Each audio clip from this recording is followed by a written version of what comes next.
Hello, I am the cartoonist M. Rashid. This cartoon is very personal. It represents my own trying to navigate uh, through genre fandom circles as a fan of genre myself. You know, the problem is that as we talk about, the markets are monopolized by greedy, racist white men, white people, and that's the problem. So the quality of material that's available uh, is limited. And even though genre material from my own people can be limited in the like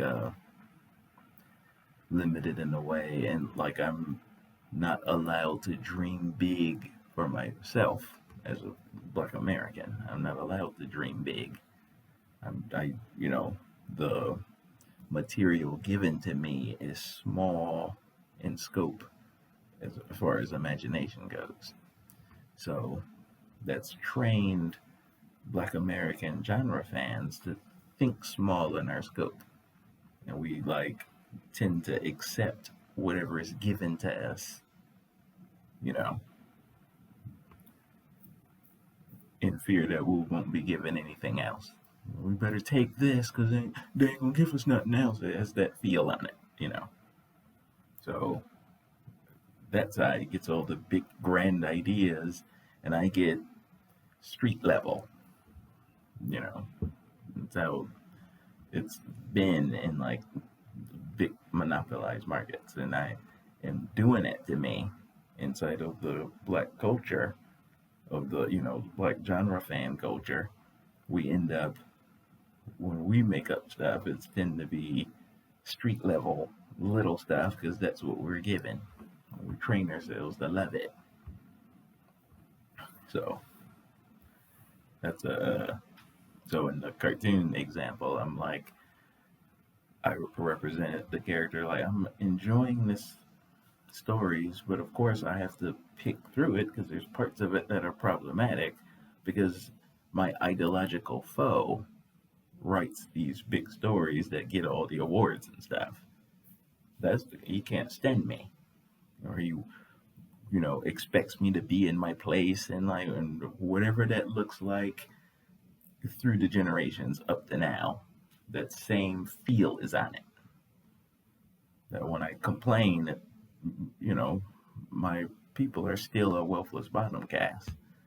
When I complain about that and advocate for more, my ideological foe, in his own way, parrots what his father and his father before him said.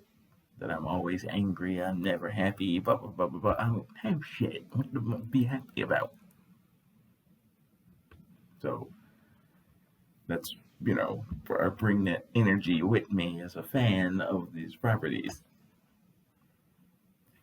Like, so as an example, you look at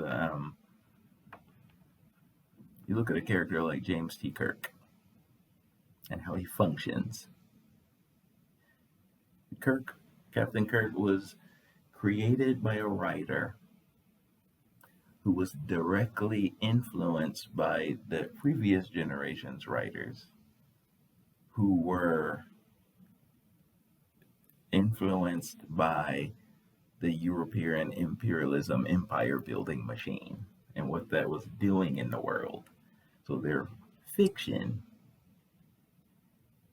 glorified certain traits. So the traits of what was going on in those days was, and it still continues today, and it's in its way. But in those days, it was the conquering frontier and that kind of stuff. The war machine would show up. They would use the big slavery money and with all the tech and stuff to smash these uh, less technologically sophisticated places.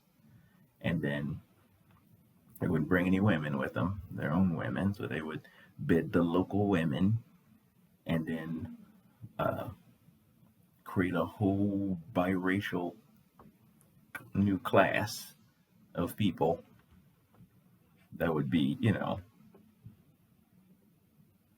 so if the actual natives, if there's any of them left, they would be pariahs scattered in the woods or in the mountains somewhere. And then the people that we come to have take for granted as the actual people of these lands are actually the biracial descendants of this European conqueror figure. So he shows up like that in the world in general over all those the conquering era. So when he writes fiction, he's glorifying that stuff. It's like the best thing. So the next writers that are influenced by that create a James T. Kirk, who has a lot of those traits on him as he's going from world to world. You can expect that feel, the colonialist like glorification traits. So it's hard to enjoy genre when you know that anything outside of what he glorifies is poo-pooed, pushed aside, and can we, that's all we're taking in. That's all that's given to us. Can we think outside of that box and create outside of that box and do different stuff? I try hard to peel that stuff off in my own creative, I don't want the scraps and stuff that he's calling himself giving me a bone, and I'm gonna give them something. Here's a street level hero. The thug broke out of jail and he got powers accidentally, and now he's when he's on the streets, bullet powers and brass knuckle powers. I don't want that shit. I don't want that shit.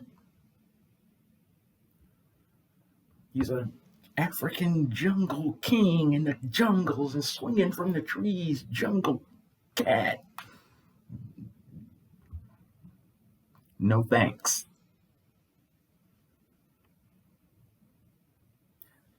The Supreme Court Board of Education versus Brown, the Brown versus Board of Education decision said that it's impossible to have separate but equal, because that dominant political identity group hoards all the best stuff for themselves. So if I want the best stuff, I gotta go where he is. I don't want the trash that you left out on the floor here for me out here.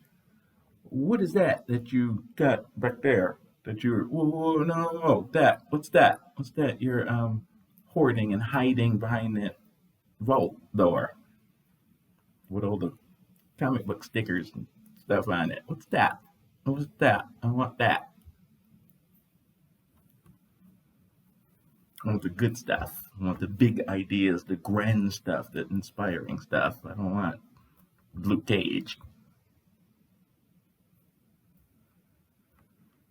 So, in order to enjoy the stories, people want to talk about it. They want to be around other people who enjoy the same stuff, and you talk about it as fans. But my problem is that when I try to do that, I find that the fans enjoy aspects of the story that offend me mightily, and well they should. I like the grand ideas, the laser swords and all that. That's great. I love that stuff. There's other stuff. So the functional equivalent of this literature is to continue the narrative of white supremacy.